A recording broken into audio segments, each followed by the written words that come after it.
Welcome, Dr. James Beckett, Sports Card Insights. Insights about the concept of being married in the hobby or being a married person, enjoying it with your wife or your husband. Rich Klein will join us with the Loefflers and me. Thanks sponsors, Top Spinini, Upper Deck, Heritage Auctions, Huggins and Scott Auctions, Mike Stadium Sports Cards, Burbank Sports Cards, ComC.com. I'm outnumbered by the ComC people today. And then Beckett Media, Beckett Grading, Beckett Authentication. Welcome, Stephan and Angela and Rich. Rich was telling me y'all aren't the only married couple that works at ComC. Nope, definitely true. What's the secret? What's the kicker to the married couples, Angela? Oh, the wife is both named Angela. So if your name is Angela, it works. It works. It really does. I think it's hard for couples sometimes to work together in any industry. My parents worked together in business after they'd been married about 45 years. So they had enough time to know each other. My mother tried to work with my dad because he ran his own business. That lasted all 6 months. It's difficult because it can be. I think this is the greatest hobby of all time, but when it's your business and your hobby, then that's a challenge. But both of y'all are in the business, but you also enjoy the hobby. Correct. So is that true of this other couple at the other end? Yes. Because I think if you share a hobby... Yeah, exactly. They're both also equally collectors. They actually apparently met while working at ComC. You were saying it really takes a lot to both work together and collect together. In addition to the hardships of just regularly being married. But some people either flame out and burst, or like me and Angela, really work well together. Collecting, and despite our Indians and twins feud, it works out. And also our feud on how to organize things. What are the Indians?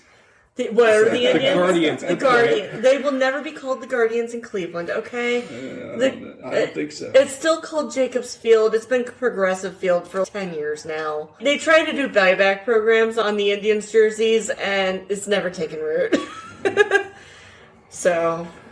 Guardians versus twins. It's Guardians. I know in our company we had some situations like that where a married couple were both working for the same company, but they sometimes were in different divisions or in different groups so that the one person was not reporting to the other person. Yes. Is that avoided at ComC too? Yes. It is. We're both in a type of managerial form. However, whereas she's overseeing some of the projects for customer service, I'm doing all of the social media in assistance to customer service roles. We're adjacent. We are not technically reporting to each other. We barely have to actually interact with each other ever. I already did an episode about family nepotism and things like that, where you have family relationships. Sure. And it's got to be professional. Yeah. You know, exactly. if your brother or sister, husband or wife or mother or son or whatever is not doing a good job, then I always thought you need to help them out or tell them, hey, you're having a difficult time. Maybe you need to transfer positions or do something else. But we had a bunch of that. And, of course, I had my sister that was a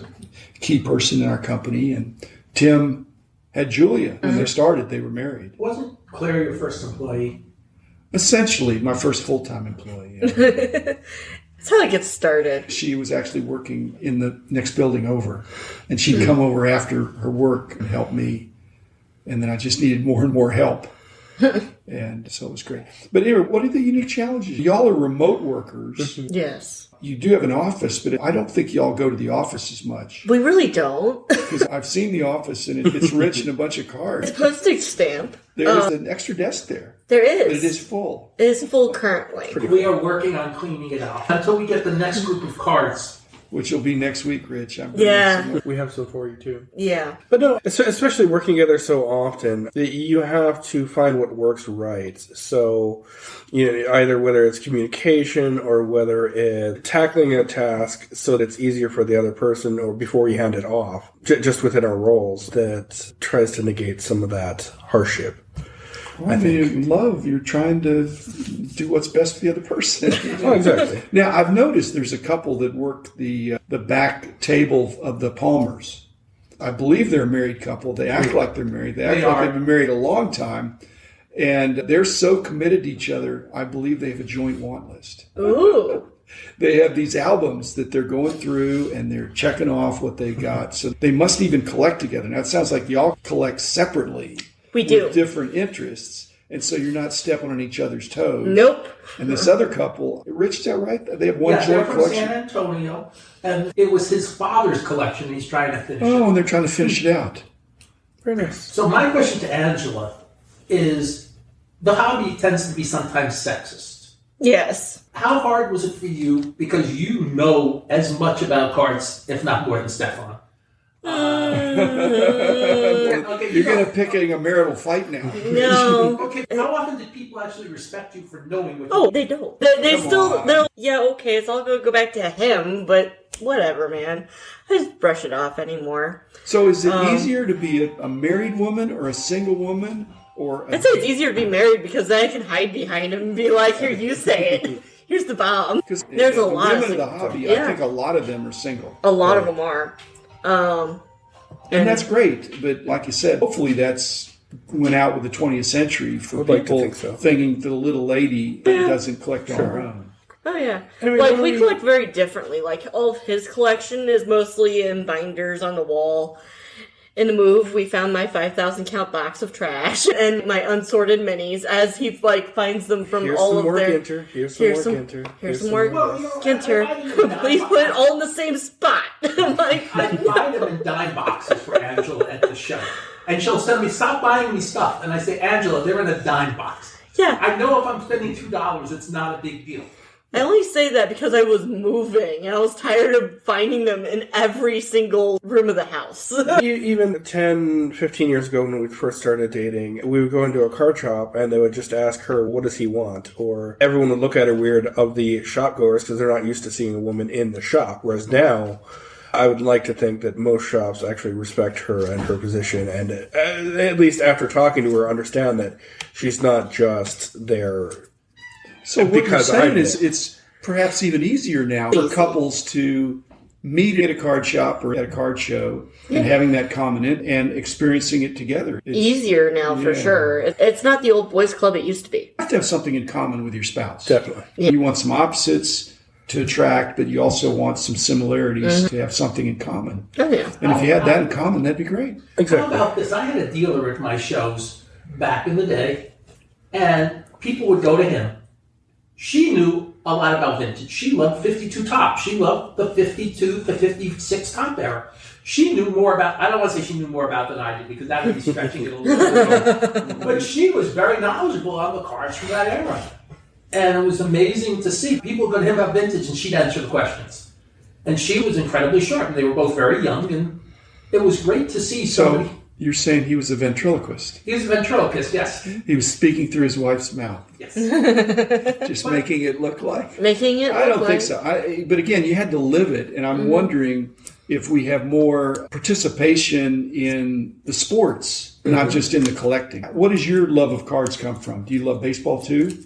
I like baseball. I don't love baseball. But have you followed baseball? I Since you follow, were- yeah, it's been in the family that you follow the woes of the team. The heard scores, all your Yeah. broadcasters, sure. Yeah. You have a terrible Sunday because you're following the Browns. It's the Browns, guys. So, yeah. Now, you still have 1964. Plus, also, my house didn't have cable growing up, so literally the only thing on during the weekend was sports. I got into racing because that was what was on Sunday afternoons. Okay, tough question here. Sure. Because y'all are married and y'all are enjoying the hobby together. But I think there's some guys that are married and their wife does not work in the hobby and they feel just like there's golfing widows. You know, the guy goes golfing all weekend or something. You know, when a guy leaves for the whole weekend for a card show, you think that's tough on some marriages? If it's all the time? Every marriage is different. Yeah. Sure. Some women want them to leave for the entire weekend. But, yeah, I kind of get jealous because I like to travel. I would like to think that if she wasn't or if I weren't into the hobby, it would be more of a give and take where this weekend we'll do your hobby, whereas next weekend we'll go out camping or down to the beach in Houston. Negotiate. Okay. Yeah. I don't like the whole perpetual fact of people lying to their spouse about the mail. I'm like, be very upfront about your budget and where you spent it. What are these packages? Like, the whole hiding of packages, I wish would go away. Be open with your money, at least amongst each other. It's just wise. Do y'all know any married couples where the wife collects and the husband doesn't? No, I don't. Because I'm not familiar with that either, but that would be interesting. That'd be weird. The other thing is if the husband collected seriously and the wife didn't, would you advise the husband bringing the wife to a card show? Do it once in your life. 10 to 6. So I'm going to be there at the beginning and I'm going to stay to the end. I want you to walk with me and enjoy the hobby. Wouldn't that be miserable for a woman that was out of her element, had no idea what was going on? Unless the husband was giving a play-by-play. As part of the give and take of the play-by-play. But they're a people watcher. If Doesn't they're a people matter. watcher, okay. There's a lot of people watching. Yeah, there are people watchers out there that don't care. Would you say I'm a people watcher or a card watcher? You're a card watcher. Having run shows, I would always try to ask, is that person collecting too, or are they just here to help you? Because you'd let them in free. Because I'd let him in for free. One of my vendors, one of his best customers would come, and his wife would come, and I knew she didn't care one lick. She was just supporting him. It's hard because she would just go, there's more of these cards. A long time ago, I used to go to the Society of American Baseball Research Sabre National Conventions, and sometimes the spouses would come, and it depended if the city was a cool city, and then the spouses who really weren't happy to be there would also join Sabre. Spouses against baseball research. Sabre. If they're in interesting cities, you can do a dual vacation, I believe. Yeah. Sure. Except now with trade nights, are trade nights positive or negative for hobby marriages? Oh, I think it's got to be negative, I think. We don't go to trade nights. I'm saying it's got to be difficult. It makes it an all-day, all-night experience. I can't do which that is not much. what most men or women signed up for. I don't think. No. I'm pretty introverted. My battery starts to wane down towards the end of the show as is. I've heard, at least if you're an active trader, they can be successful for you, but I just don't have the time or energy for that. We've worked out a way of doing shows because I like people watching in addition to the cards, where I will figure out what route are we taking and who are we talking to, and then that's the end of our day. And Angela, to be honest, at the Concy booth, you do most of the talking. I do a lot of the talking at the Concy booth. He has a lot of the analytics and packing that I don't have to worry about, which is great for me. Division of labor is a big deal in every marriage, not just whether you're experiencing the hobby together, whether it's a family or a home or an apartment or whatever. Cook, I'll clean up, for example. Yeah. Sure. It used to be you cook and you clean up. Now it's you cook and I'll clean up, which is an improvement, I think. It's an improvement. Or it's, I'm sorry, I'm not going to be able to wash the dishes tonight because I've got some cards to sort. Do you think that's going to fly? No, he'll say, I'll wash the dishes, but then you got to sort all those cards and then take it backstab and go. What a bargain.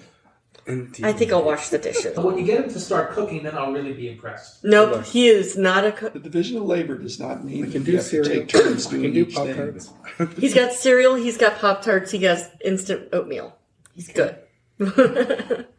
It's always good because the two of them, Angela and Stephan, I think their strengths mirror each other enough where it really works. Hopefully y'all are a really good example. I want all my friends' marriages to be great, but I don't think the hobby has to be a negative. I think it really can be a positive, whether one person is in it or both people. It's a pretty wholesome hobby with basically pretty nice people. Oh, yeah. So I wouldn't be afraid if some woman or man that's a collector fell in love with another woman or man that's a collector and they decided to get married and they go, oh, we both have the same hobby. I think it'd probably be a positive. Oh, yeah. Just to keep it in perspective. You don't have to share the collection. You can keep them separate. Separate property. You can do non-sport, I can do sports. You can even organize them differently. Yeah.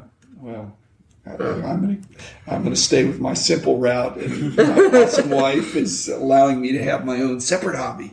Yeah. And she's trying to understand it through the lens of the podcast. You've also taken her on a couple of your trips recently if they're to a fun location. To a fun location that's more limited. We went out to Burbank, and she got a kick out of that. Of course, Rob's wife was there, too.